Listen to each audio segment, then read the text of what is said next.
जब तुम्हारा मन भर जाए वहां खड़े होकर किसी दूसरे मर्द के सामने वेश्या की तरह अपना बदन दिखाने का, तो फौरन मेरे कमरे में आ जाना।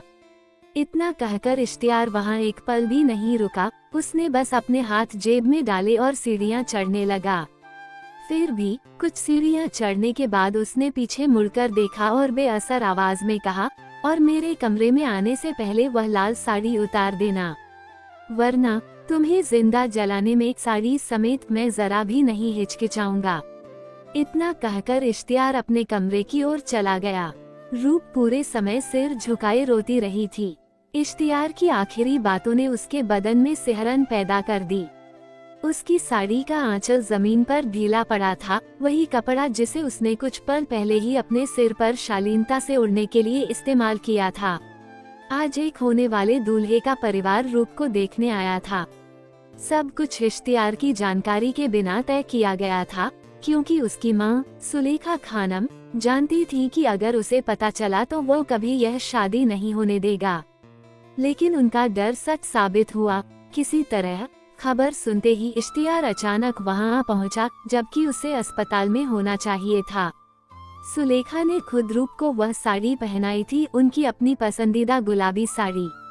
वो लड़की अनाथ थी और घर में हर कोई, खासकर इश्तियार, उसके साथ हर मोड़ पर बहुत बुरा बर्ताव करता था। जरा सी बात पर भी वे उस पर हाथ उठाने से नहीं हिचकिचाते थे। सुलेखा बस उस लड़की को इस दुख से बचाना चाहती थी, वरना उनकी कोई इच्छा नहीं थी कि 18 साल की कम उम्र में रूप उनसे दूर हो जाए। दूल्हे के परिवार को रूप पहली ही नजर में पसंद आ गई।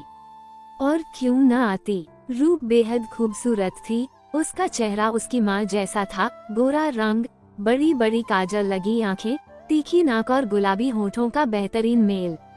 ऊपर से वो एक अच्छे खानदान से थी। दूल्हे के परिवार को कोई एतराज नहीं हुआ। वे उसी दिन उसे सगाई की अंगूठी पहनाना चाहते थे और रूप ने सुलेखा का चेहरा देखकर कोई एतराज नहीं किया। लेकिन उसकी उंगली में अंगूठी पहनाई जाती उससे ठीक पहले इश्तियार मिर्जा मैंशन में दाखिल हुआ।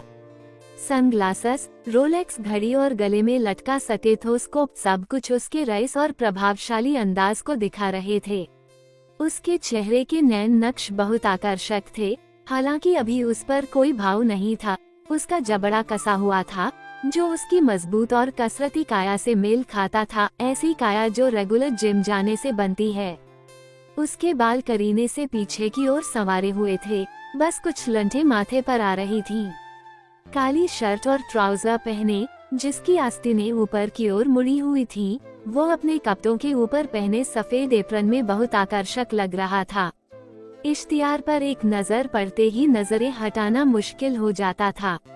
शायद इसी गंभीरता और मर्दानगी ने रूप का दिल और रूह बहुत पहले ही उसके नाम कर दिया था, हालांकि उसमें इसे जाहिर करने की हिम्मत नहीं थी। इश्तियार की सख्त डांट के बाद रूप में दोबारा उसकी बात न मानने की हिम्मत नहीं हुई।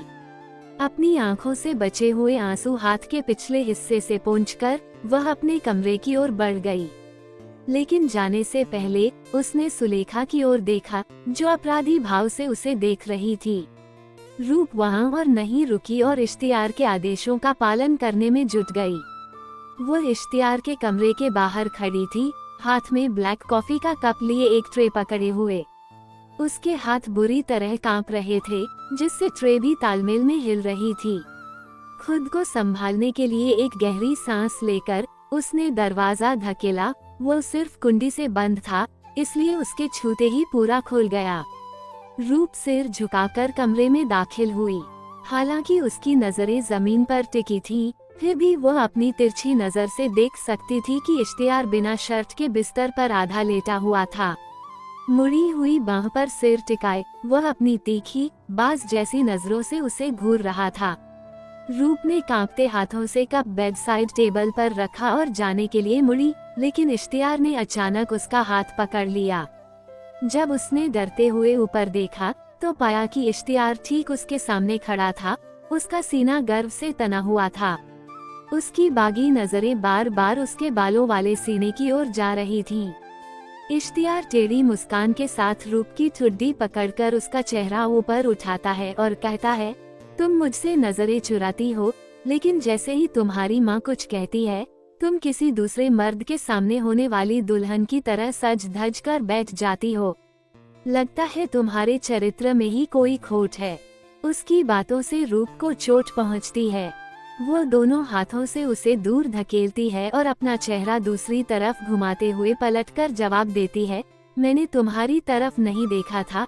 इसमें मेरी क्या गलती है कि तुम्हारी हाथी जैसी चौड़ी छाती ने मेरा नजारा रोक दिया था। और हाँ, मैं जिसके भी सामने चाहूँ आऊंगी। तुम कौन होते हो मुझे रोकने वाले? तुम कौन होते हो मुझे रोकने वाले, है ना?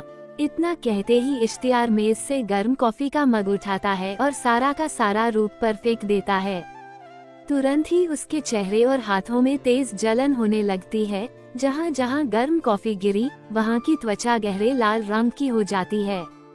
उसकी चीख इश्तियार के साउंड प्रूफ कमरे की 4 दीवारों के बीच ही दबकर रह जाती है। दर्द बर्दाश्त न कर पाने के कारण रूप जमीन पर गिर पड़ती है। फिर इश्तियार उसके सामने घुटनों के बल बैठता है, उसके बालों का एक गुच्छा मुट्ठी में पकड़ता है और कहता है, यह मेरी बात न मानने की सजा है।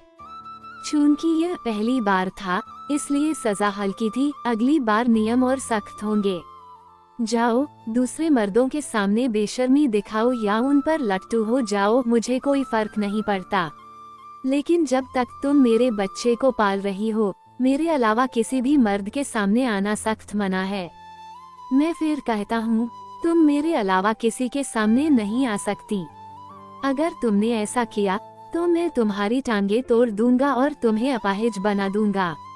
रूप की हालत बहुत बुरी है। उसकी रूह इश्तियार की पकड़ से छूटने की बेताब कोशिश में तड़प रही है। नफरत भरी नजरों से उसे घूरते हुए वह कहती है, क्या तुम्हें लगता है कि मैं तुम्हारे इस नाजायज बच्चे को पूरे समय तक पालूंगी? कि मैं इसे जन्म दूंगी? कभी नहीं। मांस का ये लोथड़ा मेरे लिए कोई मायने नहीं रखता, क्योंकि यह तुम जैसे राक्षस की औलाद है। और बताओ, इस बच्चे की पहचान क्या होगी? आखिरकार बदनामी तो मेरे ही हिस्से आएगी, जबकि मेरा इसमें कोई कसूर नहीं था। जो आपके लिए बस एक रात की गलती है, वह मेरे लिए जीवन भर के सम्मान का सवाल है। इसलिए मैं कभी भी आपके नाजायज बच्चे को जन्म नहीं दे सकती।